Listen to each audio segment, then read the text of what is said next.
Hello everyone. I hope that my voice is projecting enough because my camera is probably about 2 feet away from me since I am using a new lens. So basically this week I started my first week of university, which has been really exciting, really fun, and has taught me a lot of things. I've met a lot of different people. So class started on Tuesday of this week, and basically I had to go out and spend a lot of money on things like Creative Cloud, recording headphones, a new SD card, and a new laptop. So I'm going to tell you guys about my first ever frat party. This actually happened last night. It was really fun. It was fun. So initially we were planning to go to an 80s themed frat party that we've been hearing about for like 2 weeks, like since we moved in, and I was like, oh my god, yeah, like that sounds like a lot of fun. So I dressed like this, which is not 80s themed at all. I really didn't have anything 80s themed. I was gonna wear like a cropped queen sweater that I made, well, that I bought and then cropped myself. But it really didn't, like, it was too hot last night. It would have been deadly. I would have probably fainted or something because it was warm. Initially, a girl that lives in my building and myself went to another friend of mine for my program's residence, and we just hung out, had a good time, and then we knew that the cutoff for free entry for this 80s party was 10:30.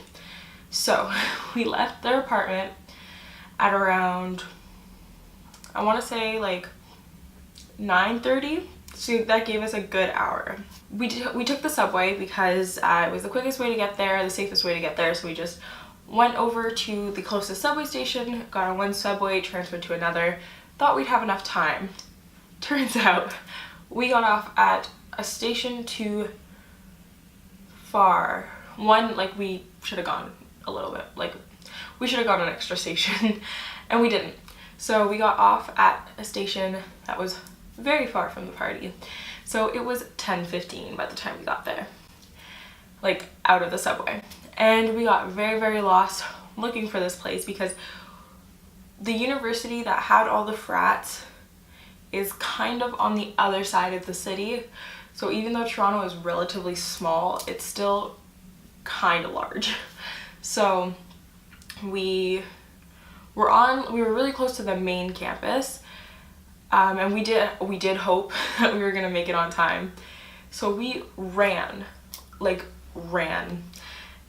and mind you that quite a few of us had a little bit too much apple juice. So we were running down the street and kept getting lost. And so finally we get to the party at 10:35 and we go to the door. There's 3 girls. I'm guessing they're sorority girls. I don't know. They were all very pretty and very intimidating for somebody who was wearing literally a high neck t-shirt and jeans, not revealing like anything. All cool if you like to reveal things, no judgment. But we get to the door and we're like, hey, like, we want to go to this party, but we are 5 minutes late and none of us have cash. And they're like $10 each or no deal, because it was free beer. It was free beer all night if you got in, if you paid the $10. And we were like, dude, we have nothing. So a friend of mine went up to the bouncer and was like, hey, like, if we don't drink your beer, can you let us in for free? And one of the girls chimed in and was like, that's not the way it works here. So that got canceled.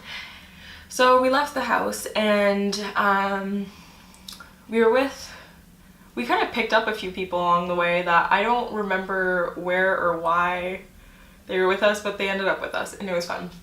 So these 2 girls chase after us and we're like, we'll let you guys all in for $20. Mind you, we were probably 11 people at this point walking down the road. So we were like, none of us have cash, like we can't do that. We were like, no, let's go to another party that we got a flyer for down the road. So we walked up to the corner where we got the initial flyer from one of the guys. These two other guys were standing at the corner. We're like, are you guys looking for a frat party? And we're like, yeah, but we're not looking to pay. And so these two guys lead all 11 of us to this huge party. So they stamped us, checked our IDs, like our student IDs, and let us in. I am not kidding when I tell you that we were pressed together like sardines. This house was so full. So we stayed there for like, I want to say like half an hour, and they were doing free drinks too, but it was still, like, we were all stuck like sardines. It wasn't a good time. It was really warm, and it was really gross. Like, it was really like tight. It was really tight. So they did something for their pledges, like, so we stayed for that. We stayed to watch the pledges suffer, and then after that we were like, we should probably go. So we're kind of gathering up our troops to go to the next party, and as we're gathering we realize that we're missing two people. So one of us runs back in to get the two girls. They don't want to come, so then we all go to the back room where they are. We're like, hey, we're going, this is the address that we're going to. If anything, call us, text us, whatever. So they decided to stay. Another girl then decided to stay, and then we didn't hear from them for the rest of the night. They're safe, they're alive, they're fine. I just wanted to point that out there. The rest of us, oh, we also lost some random guy that was walking around with us. He was nice, don't know where he went. So we left that party, and the plan was, if the party sucks that we go to next, we'll come back, because as long as you have the stamp on your arm, you can come back in. So we go to the next party where they scribble on our hand. I got most of it out, which is good. So we go to the next party. It was a luau themed. Didn't really get the theme. None of them could really stay in their theme, because once you get that many people, everything just kind of doesn't work anymore. So we go to this party. When we get there, it's a lot emptier, a lot cooler, and a lot more fun. Me and a few other girls really had to go to the washroom, so we had to get in line to go up to their bathroom floor. And we get up there, and it's disgusting. It's so gross. Like, we were hovering over the toilet because we genuinely could not sit on them. It was that bad. So we go to the washroom, we go back down, we dance, whatever.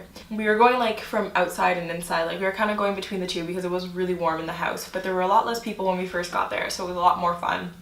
And there was a lot more room to breathe, which is always good. We were there for probably about an hour total. So we're just standing there kind of dancing, having a good time, and the girls that I were with were really sweet, and we kind of just stuck together for the most part, so that if one of us wanted to go, we could all just leave. So we're just kind of dancing, doing our thing, and some guy pulls me aside. And I just want to point out that I'm not the kind of person that people pull aside for anything other than like tampons, money, and a phone. So it was some guy pulling me aside, and I was like, what do you want? Like, what do you need? So he pulls me aside, and then we were just chatting, having a good time. He was noticeably very drunk, very drunk. And at this point, all of what I had drank wore off. I was not even like buzzing anymore. Like, I was just back to normal. So I was talking to this guy, we were kind of like dancing, jamming, and really I wasn't in the mood to do anything with anybody. Cross my heart, not my intention. So we were talking, he goes to my school, he's in a really cool program, just chatting. And then he started to kiss my neck without permission. And now it's not that bad, it happens, it's fine. So considering this guy was very drunk, very sloppy, very gross, very smelly, he was cute, but my go-to was, oh my god, my friends are calling me, I think we're going home. And he goes, oh, you're going home? And I was like, I'm gonna go home, yeah.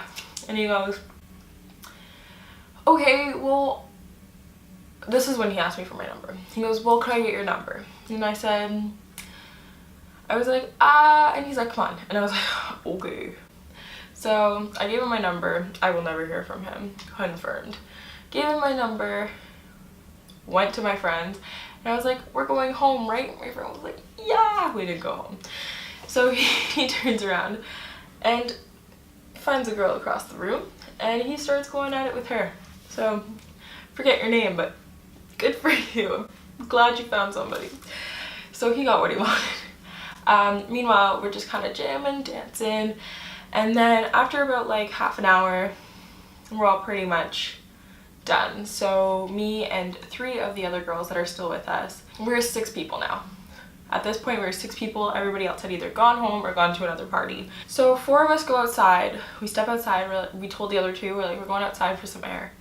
We see a bunch of people panicking, and we're like, oh, that's weird. So I start kind of walking around, like seeing what's going on. And someone says, there's an ambulance coming.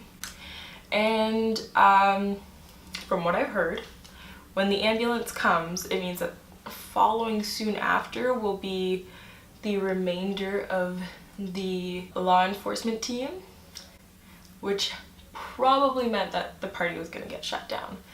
So we ran back inside, grabbed the 2 other girls, and we're like, we have to go. And when we're trying to leave, these 2 guys are going around and trying to push people into the house. And outside there were a similar amount of people as there were inside. So he's trying to push us into this it's a very nice house. It's a big house for downtown Toronto, but not big enough for the amount of people that were there.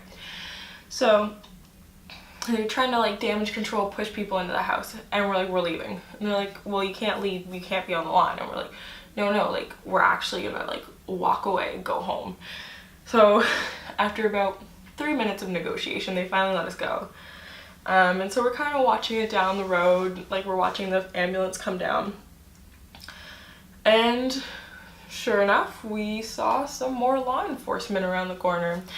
And yeah, don't know if it ended up getting shut down. Probably did. But like inside the house, it was really, really gross. A girl spilled her beer all over the back of my jeans and my white Converse. So they smell, my shoes smell really gross and look really gross. So I need to take those home to wash now. But yeah, overall, it was a really good time. Really fun experience. I would definitely suggest to anybody who doesn't know much about Greek life just to go to one. Even though you don't learn about Greek life, it is really cool to kind of like see the houses and like the outsides look exactly how they do in movies, but the insides don't. So I really do suggest going to like at least stop by to one. Like it's so fun, and it's really cool to see. If you're an avid people watcher like myself, you will really like it. It's really good for the creative mind. It really does get the ball rolling. So yeah, that was my first experience at a frat party. If you guys want to hear any more of my crazy freshman experiences, leave them below. If you guys have any questions about first year university, Frosh Week, anything, leave them below. And if there's anything you guys want to see on my channel, again, leave it below. Thank you guys so much for watching.